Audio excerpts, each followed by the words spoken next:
afartaa shay aan soo sheegnayba waxaa la yidhaahdaa geed baa lagu daabaa.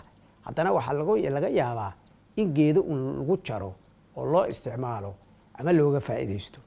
marka waxa markaa la leeyahay markaa wey marka la leeyahay gudintu haddaanu daab ku jirin geed laguma jari kareenoo waa iska dhilaqoo gacantaa wax la ego iska yar weeye. intaad gacantaada iyadoon daab lahayn intaad geed ula tagto laana kuma goosan kartid, geed weyn salkii iska daaya. marka halkaa laga soo raro noloshii oo geedkii iyo gudintii halkaa laga soo raree noloshii la dhex keeno, waxay noqonaysaa markaa gudinay haddaan gabalkay kugu jirin imaada goyseynta. waxaa loo jeedaa waxaa weeyaan soomaalidu shisheeye dhibaato kuma samayn karo haddaanu soomaali kale u adeegsanin.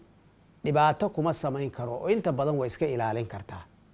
laakiin qof afkaaga leh oo midabkaaga leh oo dhaqankaaga leh oo diintaada leh oo meel alle iyo meeshay sidaad u taal iyo sidaad iyo halkaa taalo garanaya ayaa markaa qofka gumaysigu had iyo jeeraale uu kuu soo adeegsanaya.